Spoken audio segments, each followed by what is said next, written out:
Have you ever taken a step back and looked at just how many Genji players there are and how long they've been playing this character? Have you ever looked at how much people seem to just really like Genji and thought about why? I don't know. It's one of the things that I put a lot of time thinking into, and one of the things that I really like to just kind of talk about. Because Genji is a character that, personally, I like quite a bit. Of course, there's a lot of people that dislike the character, and of course, whenever I talk about bad things about Genji, you know, the likes come raking in. People love to hate certain characters. But as far as loving Genji as well, I feel like there's a lot of people that just do enjoy hearing about the character and do enjoy watching the character. I think the easiest way to show that is just by looking about how many Genji montages there are.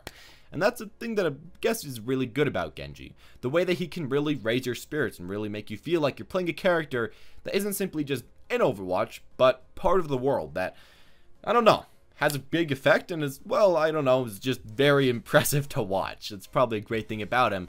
And I guess the huge amount of good players playing him doesn't really hurt the character as well.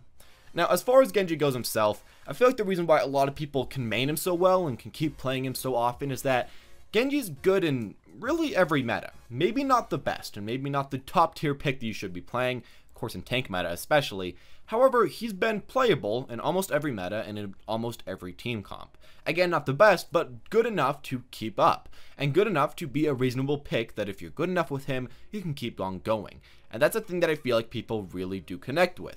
Being able to play a character all the time and being able to one-trick somebody that you really like, that you like his design, that you like his mobility, that you like his ultimate, that you like everything about, and being able to play him over and over and over again in competitive and quick play and whatever, and do okay, I feel like it's something that will drag a lot of people to playing him. If there's other characters like Bastion or Junkrat that don't really fit as much, it's kind of hard to rationalize picking them, and it's kind of hard to rationalize staying with them for a long amount of time. But as Genji, a character that's been good and will probably still be good for a long time, it's somebody that you can stay with and somebody that you can really get a deep connection into. And that's, I think, a reason why a lot of people have been playing him for so long. It's just that you can, so if you can, they will. And now, as far as some other stuff that I really do like about Genji, is the fact that he's kind of been like the side poster boy to Overwatch. Of course, you know, Tracer is the main poster boy of Overwatch. You know, they give her a ton of skins, everything. But while Genji hasn't been focused on quite as much, I feel like he's like the community's poster boy of Overwatch. When Overwatch is doing good, there's a lot of great Genji montages. There's a lot of great ways of showing how amazing Overwatch is. And then when it's doing bad, a lot of people will point to Genji, flame on him, say that these guys won't ever switch, and yeah, pretty much call them trolls in every single game. But I feel like it's kind of a weird, cool thing to see about him, that can make you, I don't know, really like the character. He's just such an iconic part of the game, and such an iconic part of the community, and such an iconic part of the past.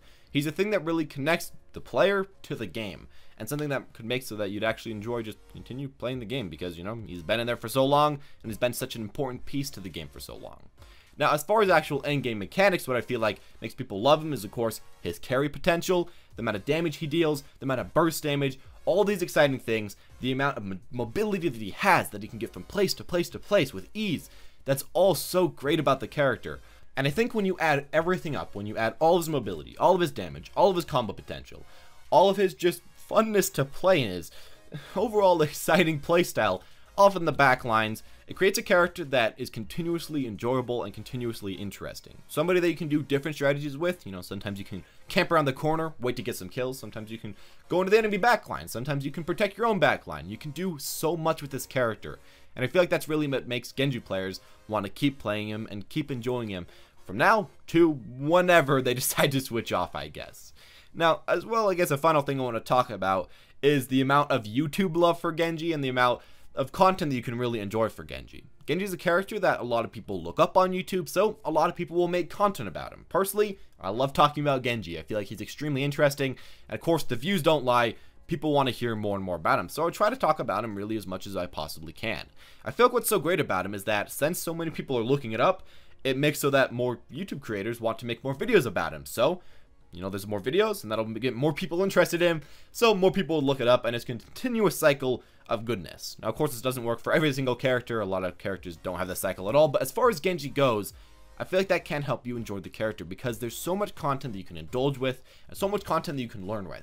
The guides for Genji are probably some of the best in the game, and overall, the amount of stuff that you can learn about him and the amount of stuff and entertainment that you can get from Genji from YouTube, I feel like just adds on to all the greatness that he already has within just the game in itself. And overall, I feel like when you add everything up together, that's why Genji mains love Genji so much. Of course, a lot of different reasons, but at least in my own opinion, those are what I personally feel like are the reasons why people do like him so much, and why people do put in so much effort, so much time, so much everything onto this character that, you know, can be good, can be bad, can be whatever, and mainly can be really hard to play and really easy to mess up. That's at least my own opinion, so if you have your own opinion, make sure to leave that in the comment section down below. If you enjoyed this video, make sure to leave a like, and please subscribe because, you know, why not? If you want to see more stuff like this, just go for it. Anyways, as always, guys, thank you all for watching. Hope you enjoyed, and as always, have a wonderful day.